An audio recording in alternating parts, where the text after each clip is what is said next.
Halo sahabat planetarium, apa kabar? Semoga selalu dalam keadaan sehat ya. Bicara astronomi kembali hadir bersama saya Bella Syariah Islam. Pada episode ini kita akan kembali membahas salah satu rasi bintang zodiak tertua, yaitu rasi bintang Taurus.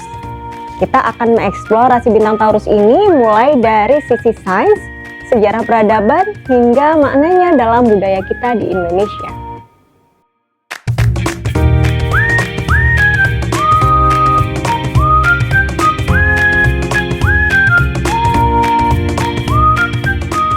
Siapa yang tak kenal dengan rasi bintang Taurus?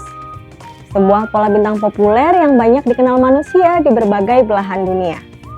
Konstelasi ini telah diamati selama ribuan tahun dan memiliki kaitan yang erat dengan budaya dan sejarah yang penting.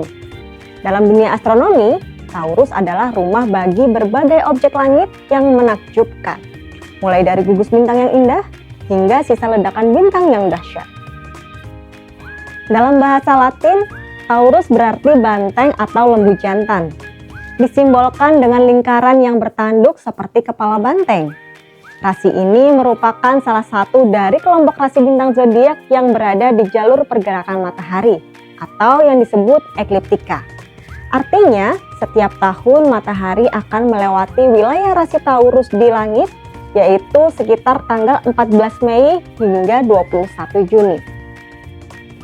Secara astronomis, rasi Taurus terletak di langit utara, di dekat rasi bintang Orion dan Aries. Rasi ini menempati urutan ke-17 terbesar di langit dan bisa diamati dari lokasi antara 90 derajat lintang utara sampai 65 derajat lintang selatan. Taurus adalah konstelasi yang cukup menonjol di langit malam. Mudah dikenali karena mempunyai pola seperti huruf V yang khas. Waktu terbaik untuk pengamatan rasi ini adalah sekitar bulan November sampai Januari, yaitu saat rasi Taurus terlihat sejak matahari terbenam hingga menjelang fajar. Taurus bukan sekedar rasi bintang, ia adalah wilayah langit yang penuh dengan objek angkasa menarik. Yang pertama, ada bintang Aldebaran atau Alpha Tauri. Ini adalah bintang paling terang di rasi Taurus. Aldebaran dalam bahasa Arab berarti pengikut. Disebut demikian karena bintang ini terlihat seolah mengikuti gugus bintang Pleiades di langit. Aldebaran adalah bintang raksasa merah yang ukurannya lebih dari 40 kali ukuran matahari kita. Jaraknya sekitar 65 tahun cahaya dari bumi. Bintang ini sering dijuluki sebagai mata sang banteng karena penampakannya yang menyala-nyala seperti mata yang merah. Lalu, yang kedua ada bintang Elnat atau Beta Tauri. Elnat dalam bahasa Arab berarti tanduk sang banteng. Bintang ini memang terletak di ujung tanduk rasi Taurus. Lalu objek menarik lainnya ada gugus bintang Pleiades atau Messier 45. Pleiades adalah sebuah gugus bintang terbuka yang sangat mudah dikenali. Sering disebut sebagai The Seven Sisters atau 7 bersaudara. Secara visual, Pleiades terlihat seperti sekelompok bintang kecil yang berkilau. Padahal gugus berwarna kebiruan ini, dia berisi lebih dari 1000 bintang yang usianya relatif masih muda. Tak jauh dari situ, ada juga gugus bintang Hyades. Gugus ini berisi sekitar 200-an bintang yang membentuk pola huruf V sebagai wajah Taurus. Secara visual, gugus Hyades terletak di sekeliling bintang Aldebaran. Meskipun sebenarnya jarak mereka sangat jauh, yaitu sekitar 150 tahun cahaya. Selain bintang, ada lagi fenomena menarik lainnya, yaitu nebula kepiting atau Messier 1. Dinamakan demikian karena bentuknya yang mirip kepiting. Nebula ini adalah sisa-sisa ledakan supernova yang tercatat oleh astronom kuno pada tahun 1054 Masehi. Ledakannya begitu terang sampai bisa terlihat di siang hari selama hampir sebulan. Dan kini yang tersisa hanyalah kabut gas bercahaya yang sudah meredup. Dalam sejarah peradaban, Taurus merupakan salah satu pola bintang tertua yang pernah dicatat manusia.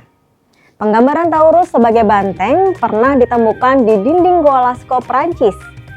Lukisan ini sangat mirip dengan posisi bintang-bintang Taurus dan diperkirakan berasal dari 15.000 tahun sebelum Masehi. Ini membuktikan bahwa sejak zaman prasejarah, manusia sudah menjadikan Taurus sebagai acuan di langit. Lalu, pada kisaran tahun 1350 sampai 1000 sebelum Masehi, gambar Taurus juga ditemukan pada prasasti tanah liat di Babilonia yang dibuat pada dinasti Kassite. Di Mesopotamia, bangsa Sumeria menyebutnya Gungalana atau banteng langit. Banteng adalah simbol kekuatan dan kesuburan. Kemunculan Taurus di langit sering dikaitkan dengan musim tanam. Bangsa Babilonia mengelompokkan Taurus sebagai rasi bintang zodiak klasik pada masa awal milenium pertama sebelum Masehi. Zodiak ini berasal dari modifikasi katalog Mulapin yang berisikan 200 pengamatan astronomi, termasuk di dalamnya yang terkait rasi bintang. Taurus dikelompokkan menjadi salah satu dari 48 konstelasi Ptolemy.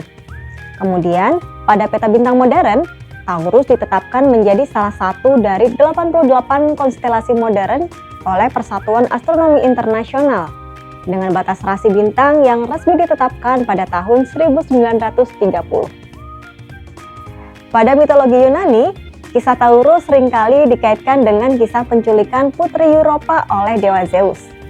Zeus menyamar menjadi seekor banteng putih untuk memikat Putri Europa dan membawanya pergi melintasi lautan menuju Pulau Kreta. Konon, banteng inilah yang diabadikan di langit sebagai rasi Taurus. Selain itu, masih banyak lagi kisah tentang Taurus dari mitologi Yunani. Meskipun mitos Yunani paling dikenal luas hingga saat ini, banyak budaya lain di seluruh dunia yang mengembangkan interpretasi mereka sendiri tentang pola bintang. Beberapa astronom Mesir menghubungkannya dengan dewa mereka Apis yang berwujud banteng. Lalu masyarakat Arab kuno juga menggambarkan Taurus sebagai seekor banteng. Sedangkan astronom Tiongkok menganggap Taurus sebagai harimau atau jembatan di antara bintang-bintang. Rasi Taurus merupakan rumah bagi dua gugus bintang, yakni Pleiades dan Hyades. Penamaan kedua objek ini pun mempunyai kisahnya sendiri. Dalam mitologi Yunani, Pleiades adalah gadis-gadis cantik putri dari Dewa Atlas. 7 bintang utamanya diambil dari nama-nama 7 putri tersebut.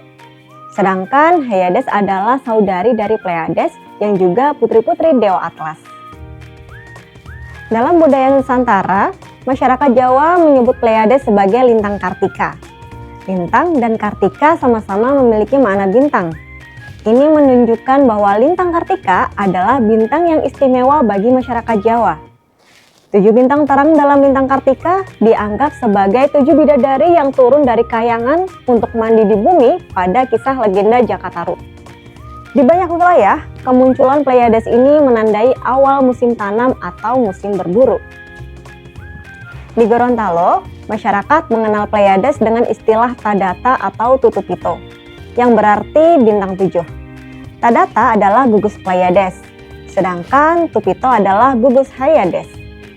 Kemunculan Tadata ini dianggap sebagai permulaan musim menanam. Sedangkan di Lombok, masyarakat Sasak mengenal Pleiades sebagai bintang Rowot yang digunakan sebagai penanda dalam sistem penanggalan tradisional. Bagi ilmuwan modern, Taurus adalah laboratorium alam. Wilayah ini kaya akan awan molekuler Taurus yang menjadi tempat lahirnya bintang-bintang baru.